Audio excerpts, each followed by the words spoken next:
Welcome to the creative community.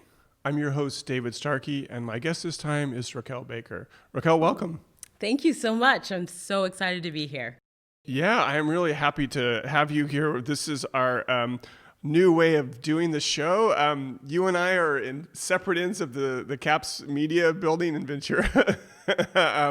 But it feels like you're right there. I have so much I want to talk to you about. You're a professor at Channel Islands, and you've done so much. Boy, I just want to jump right in.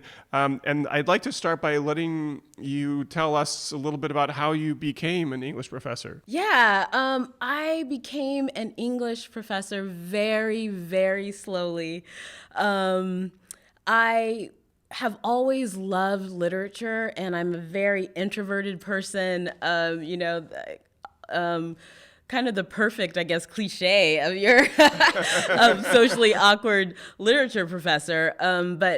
So books have always been my friends growing up. I don't find I do as well with humans, but books were always that space where I felt like I learned things about myself, traveled, felt freedom, got engaged with the world, could engage with ideas.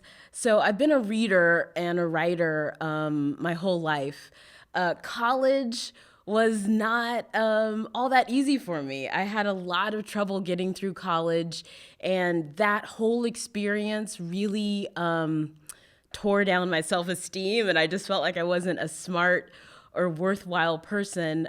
So after I dropped out of college, I went into publishing again because, books have always been kind of my people. So my journey to be a professor now went through severe academic failure, getting a job in publishing and working. I had that job for, I think, maybe 10 years. And it was through that work of working with other people's text and helping other people communicate and making their writing shine that I thought, I really like this. I really like this work. Maybe I should try to go back and finish my college degree so that I can have some more options in my life. And what sort of publishing were you in? What was the publisher? I worked for Cybex. I don't think they exist anymore, actually. This is a publishing company in Alameda, California. They did computer books. And so I was doing not even like super intellectual kind of publishing, just like how to, Microsoft Word 97 or whatever it would have been at that point, right? How to use it and all these things. So even in that realm, I was really getting enlivened by helping folks with their work. So through working, I kind of reconnected to my own masterfulness. And that's when I went back to finish my college degree. Because I thought if I could get a graduate degree, I could work for a more literary publishing company, or I could, I just thought things would open up for me. So I first had to go back and finish my BA. And I went to deal with that. And this is at San Francisco State University. And they told me, well, there's two different course, I can't even think of the language for this right now, course catalogs. The year that you came in, you would need 3 more units to get a BA. But if you select this year, so this is 10 years later, right? If you select this year's catalog, you already have a BA. So I spent 10 years feeling like a loser. I don't have a college degree, right? And I go back to get it and they're like, you already have it. So I got the BA. Then I went to do an MFA because, again, struggled through college. I thought I needed to show people that I could do graduate level work in order to get into a PhD program. So I got an MFA in creative writing, and then I got a PhD in literature, and then I did a postdoc, a teaching postdoc, and then I got a job at CSU Channel Islands. I can barely believe it. I mean, I would say the whole time I was doing my graduate work, people were saying it's really hard to get these jobs. Like, you might have to do something else, you might. So I feel like in many ways that I'm living the dream. Yeah, absolutely. Well, I want to go back to your undergraduate experience, because you and I both teach undergraduates, and a lot of students are struggling. You certainly aren't alone. Can you talk a little bit about what you were going through that first time, and maybe how you overcame it and lessons that you learned for students? Yeah, I think I kind of felt very pressured by social expectations and a really very narrow understanding of social expectations. So at that time, when I was 16, I went to Princeton University, and that was a really hard experience. There were not a lot of Black folks there, very elite kind of space. And again, I just think like my negative self-talk got to me, and I just didn't feel like I was good enough to be there. So when I left Princeton and went to San Francisco State, that became a bit of a healing space. It, again, affirmed that I can do college. But I think some of what I struggled with was, number one, thinking that there are only 3 jobs, right? I either had to be a doctor, a lawyer, or, at this moment, I can't even remember what the 3rd job was, but there must have been at least 3, right? So when I first went to college, I was pre-med, and I just don't think that was my exact thing, right? So I think some of that is taking the time to sit with what you think your passions might be. And that's really hard. If our parents are footing the bill for our college, sometimes we have to, to make sure that their expectations are being thought of. But I think that was my first struggle, like wanting to be pre-med because I thought that's the thing that you did as a worthwhile human, and really struggling through the science courses and the pre-med stuff to the point where I wasn't able to continue at Princeton. Going to San Francisco State, I started to just dibble and dabble in the creative writing things, the things that I love, the things that turned me on. Right. So I think that's an important thing. Even if for whatever reason you're doing this thing that you think is practical for yourself, for the job after, take time to nurture your desires and your passions. Because you never know. Yeah, I mean, I think that can be difficult to align what we want with what other people want from us, no matter who they are. Parents, there's a lot of shareholders in everyone's lives. That can be tough. We've been talking for about 7 minutes, and I have yet to ask you to read a poem. So I'm gonna put a pause on our conversation and ask you to favor us with something. Absolutely. And see, right? Like, if you can just stick with it, you may be asked to read a poem on TV for that others will get to hear. So this poem is called, What is this brown cotton-skinned rag doll crumpled behind a lamp? The most unwieldy title of a poem you'll probably ever hear. All right. As my friend explained, how she just couldn't throw it away, how her own dog put the toy in its mouth, pulled the limp, scarved rag doll from a basket, rescued it from a house in East Tennessee. I felt powerless, fungible, like I couldn't just throw it away, this history that turned a Black girl like me into a brown-skinned rag doll, a cotton-skinned dog toy, a brown-skinned body made for a dog to catch. Oh, that's beautiful. Can you talk about the circumstances of that poem? Is it just what we hear in it, or what was going on in your life when you composed it? Yeah, absolutely. This poem comes from a conversation that I was having with a friend who was telling me about this, incident that she felt really bad about.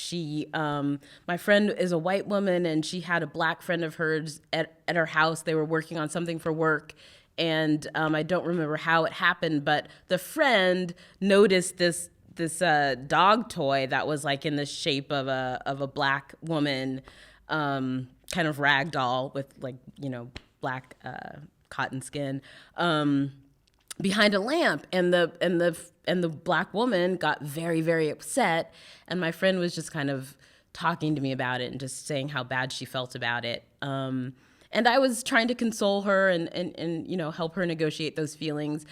But I found that after that conversation, it stayed with me. Like, it just what it would be like if I were at her house, which I had been at many times, and I suddenly turned around and saw a dog toy that was in the shape of a black body. Like, just how that would feel, right? So I just kind of sitting with that emotion. This poem came out just came out. Like, I rarely have those kinds of experiences where poems just come out of you. It came out, and I sent it in, and someone published it. So it was really interesting. That was a really lovely moment of that, when it just comes out of you. Yeah, and it's such a powerful and difficult moment, turning into art, which is wonderful. But it is, you were talking about comforting your white friend, and of course you can't help but think of white fragility, that you're having to comfort her over this really traumatic incident. Writing about race is such a fraught thing, but it seems so necessary and so powerful. So how do you approach that? I mean, I'm sure from a lot of different angles. Yeah, I am able to write about it critically. So one of the main ways that I approach it as a critical writer is through literary criticism. So as a literature professor, I'm reading all sorts of literature.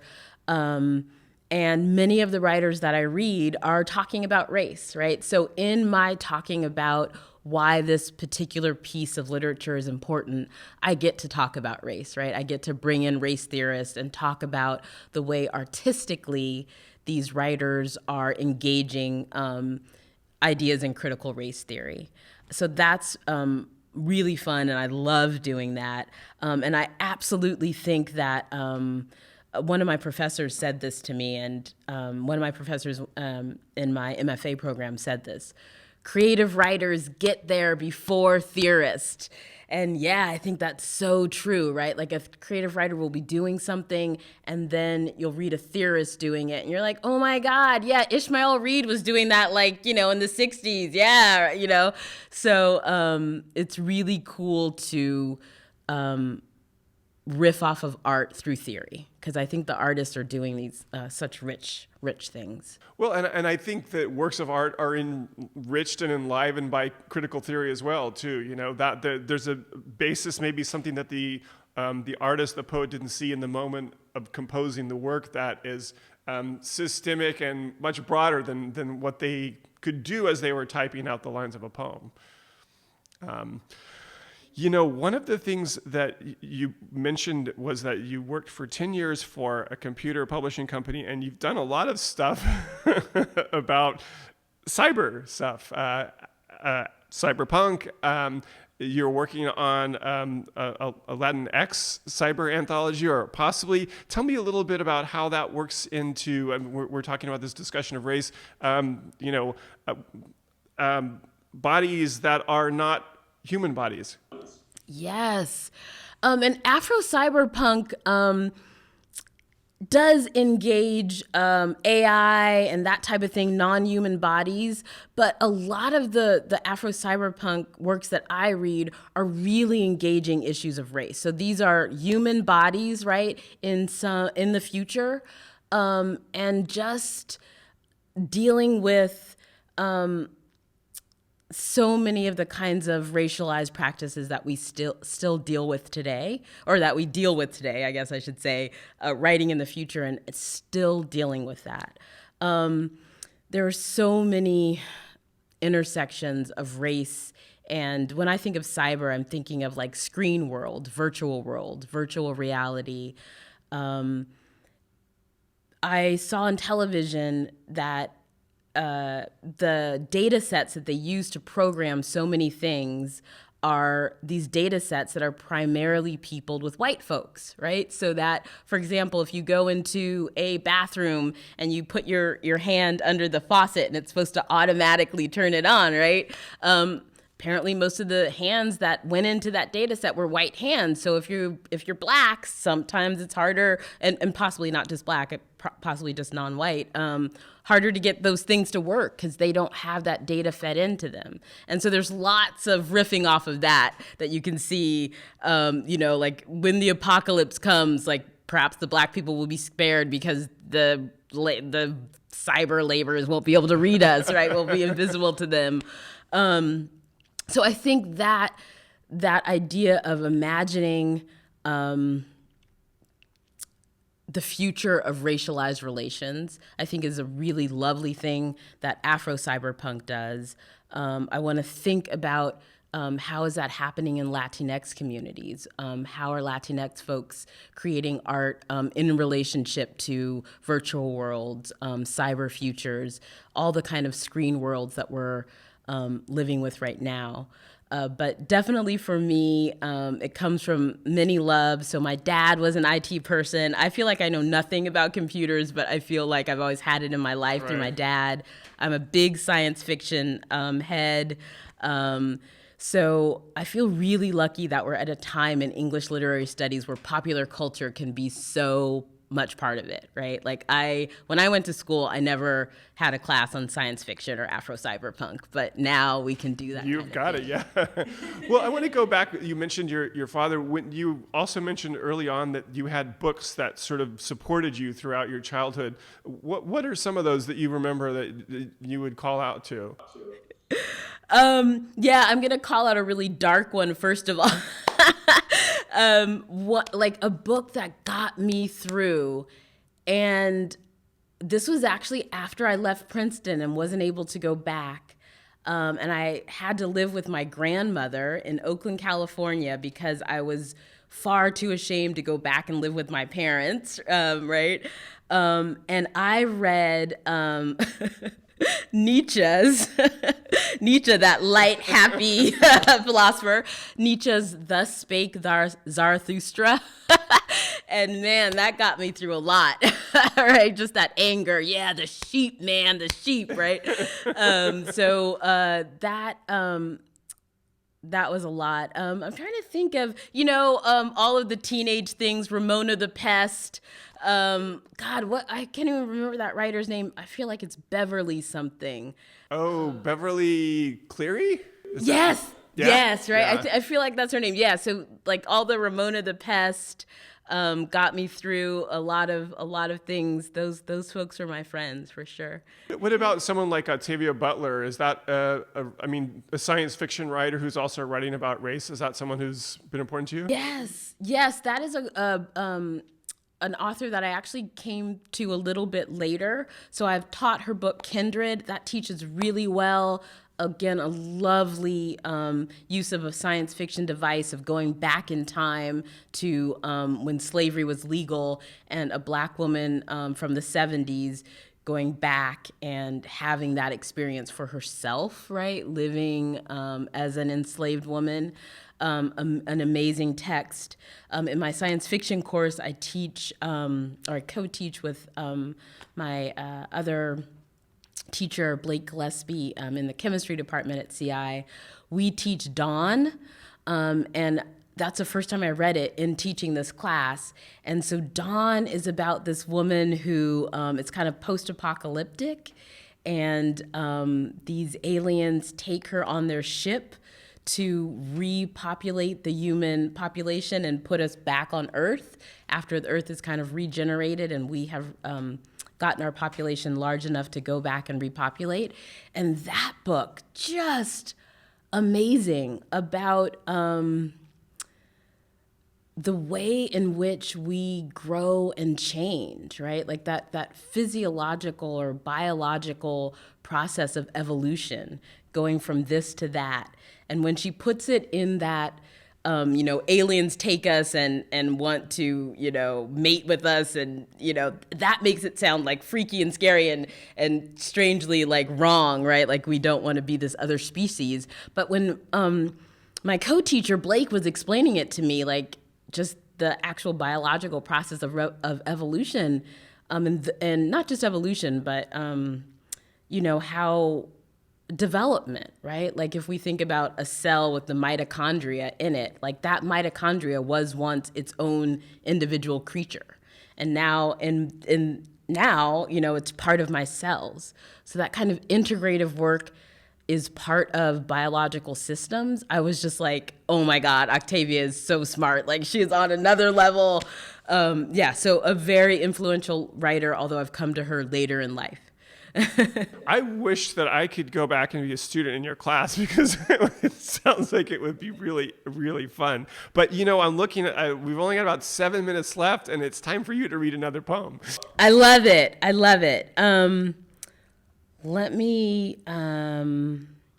right, let me read this one, which a little bit tells you a little bit about me as a person. So maybe it'll be a fun one for this venue. This is called The Most Radical Thing. The most radical thing I've ever heard about gender is that it's a violence, a kind of undoing done to the body, like a bruise on the 11th day, a memory of skin, a drowning, sort of like that quick start of catch of breath when it feels like time is running out.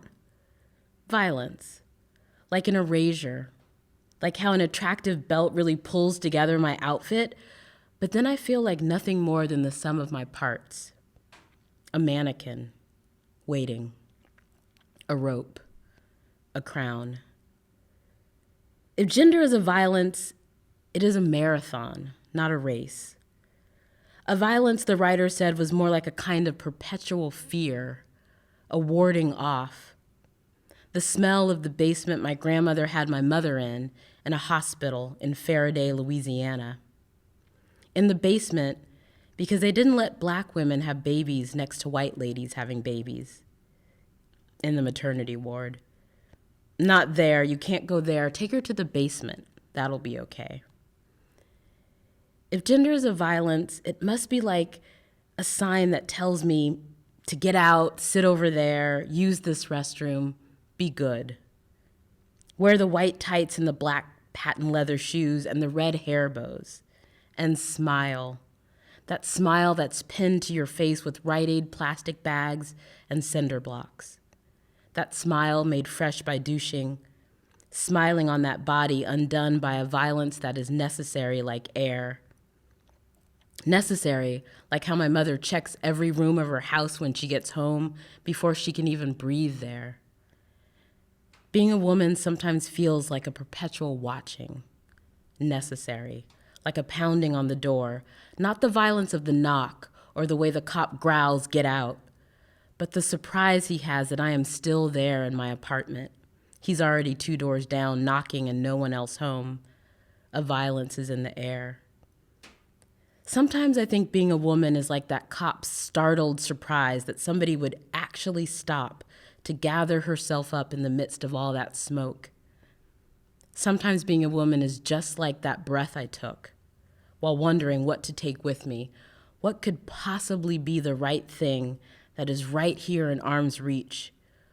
What of all the things that make me do I carry forward? What is necessary? Sometimes being a woman feels just like that frenzied quiet, standing in the living room of my apartment, breathing in smoke, that frenzied quiet where no decision is as important as the one that keeps me burning. Wow. Little silence after that. What a marvelous fusion of theory and poetry. It feels like a great poem, but it also feels like it's informed by a lot of other things, right? Were you aware of that kind of weaving together as you were doing it? Absolutely. And I'm trying to grow my poetry chops. But yeah, right now I think my poetry is very motivated by theory. When I just read theory that just really turns me on, I notice that's when my juices really get going. So yeah, that was when I was doing my dissertation on post-colonial African literature, and I study Africa because of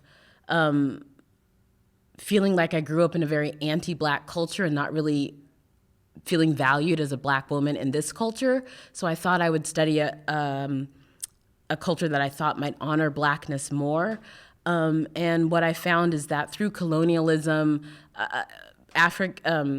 many of the African theorists that I was reading weren't as like revolutionaries, radical as I thought that they would be. And I should caveat that by saying I was born in Berkeley, so it takes a lot for me to think something's radical, as I found out going other places. So when I read this theorist say gender is a violence, I was like, yes, this is what I'm looking for, right? This is like overturning our understanding of the most intimate parts of ourself.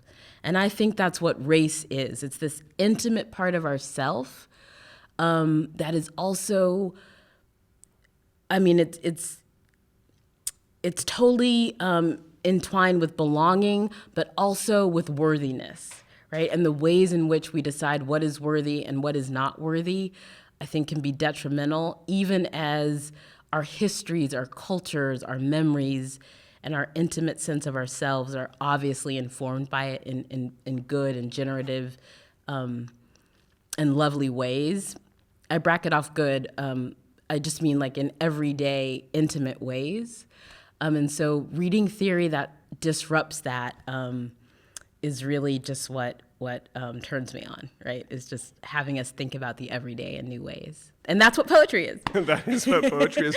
Well, and that may be the note that we need to end on. I've got about 60 seconds. Is there a 30-second bit of advice that you would give to creative writing students? I mean, you've been sort of giving us advice throughout this interview, but if you could distill it down to just a real short sentence or two. Yeah, I think creativity is about observation. So just be aware. And if you can find ways to exercise your awareness, maybe it's in a journal, maybe every day you're going to write 10 things I noticed. But I think cultivating awareness is where we find our voices, what the things that we are aware of and how we see things. That's where our voice grows from. Mm. Thank you so much, Raquel. It's been a real pleasure. All right. Thank you. The Creative Community is produced here in Ventura by Phil Taggart and his fantastic team of students. I'm your host, David Starkey, and we'll see you next time.